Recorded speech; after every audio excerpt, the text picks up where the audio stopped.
Well, it's a huge win for our program. I'm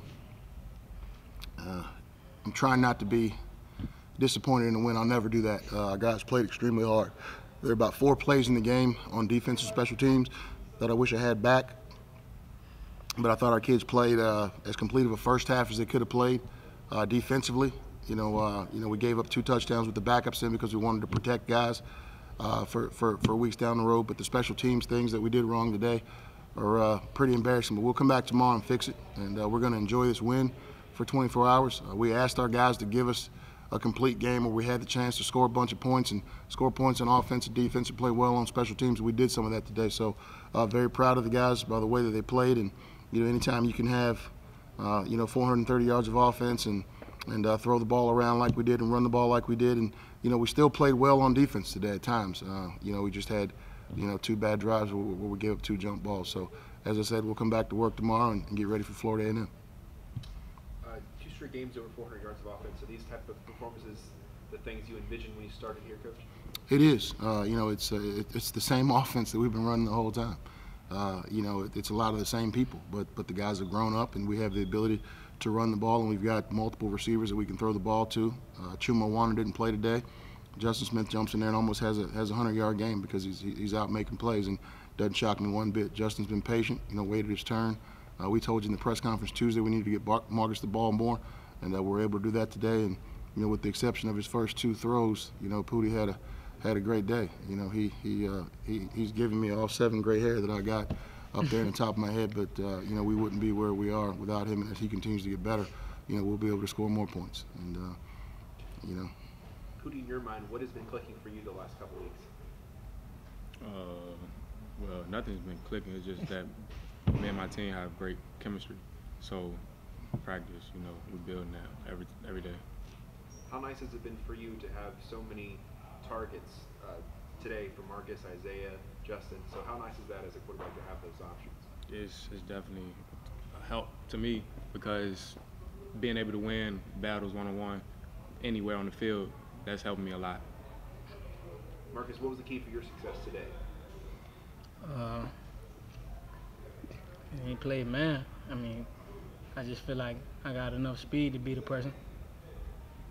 And how have you, what's it been like in the receiving room, helping these younger wide receivers along, like guys like Isaiah, who are having big starts to the season? It's a lot of fun. I know me and Isaiah worked together all summer, so it's been fun. Bobby, it seemed like the defense, they gave up big plays in the middle of the field, but once they got into your territory, it was either turnovers or you stopping them on 4th down. So how do you evaluate the defensive performance today? I think that we could have done better, but I think we played a complete game. We knew our assignments and we played together. We were swarming to the ball, but of course there was mistakes. I know of course there was mistakes there, but we're gonna fix them tomorrow. Do you guys, is your first priority turnovers, or do you think all the turnovers you guys get is a side effect of how you play? Of course we want the ball, but we just playing our assignments and doing what we gotta do, get off the field, on and off. Coach, how do you view the defense in that way, that they were more of a bend it but don't break today? Well, you have to look at it, and sometimes I live and die with every snap. But I trust in Matt Dawson, or I trust in our kids on defense. What do we have? 4 turnovers today? Yes. 4 turnovers again. It's amazing that those guys were able to make people turn the ball over. They probably played more snaps than we wanted them to play. That's a combination of us not standing on the field a little bit more on offense, and the combination of them not getting off the field on defense. Didn't really have many offensive snaps in the second quarter, and I think that that fatigued our guys a little bit. But Delaware State was 2 of 12 on 3rd down, and we forced them into 7, 4th down situations, which obviously meant we bent but didn't break. So I'll take our defense anywhere. To be able to play the first half without Nigel Chavis and shut somebody out, I feel pretty good about what we're doing on defense. You talked at the press conference this week about how your guys are going to handle the early season success. So how do you think the guys answered the call today? Well, they answered this test well, but hey, Florida A&M scored 55 points, so we got to do it again next week. I think success is a difficult thing to manage, but good teams are able to manage it.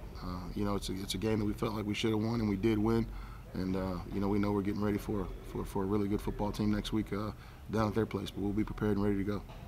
How much higher do you think, when Marcus is involved, escalates the team?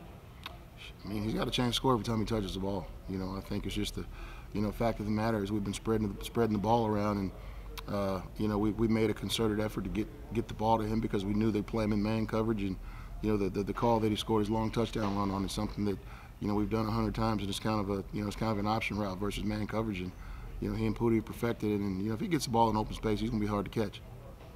Pooty, strategically speaking, what did you see in their secondary that you're able to take advantage of? A lot of one-on-one matchup. That's it, man. 10 times out of 10, I'm taking my guy every time. One-on-one matchup. And what part of your game have you really tried to get a hold of and master this season? All of my mechanics. Probably staying poised in the pocket, not getting antsy, not escaping too soon, because I'm just like jumping around and stuff. I just got to calm down and play my game. Marcus, Bobby, best start under Coach Scott. So how are you trying to help the younger guys stay focused, like Coach Scott said in the past? We're just having a lot of success around here. We're just trying to keep everybody humble. I mean, it's been going pretty well, so we're just staying on task. Bobby, what have you been telling the guys? You just gotta continue to lead by example, and everybody, just like you said, just stay humble and just stay focused and know that it takes every day of practice. Coach, I think one thing is hard. If you see a team that hasn't had much success, to really look at them and try to figure out what they are. Tonight you saw a Delaware State team who could do some things. How hard is it to look on the film and see a team that's 0-3 come in today and you saw what they could do? Well, you know, I don't know anything about St. Francis, but I know that they played 2 1A schools, so you throw those games out. You know, Coach Milstead and those guys, you know, if you see the way that they played, they could have tanked it, and they didn't. You know, a lot of people would want to know, you know, why he was calling timeout late in the game right there. What that is a coach trying to build a program. You know, that's a guy that's trying to get the ball in the end zone one more time to give his team some confidence. You know, Delaware State's going to be a force to be reckoned with. They've got good skill guys, and you know, they're a scrappy bunch of kids. They're tough, they're resilient, and you know, they'll turn the corner as long as that staff continues to work. I mean, we've been exactly where they are. So I told them after the game, I know exactly how he feels.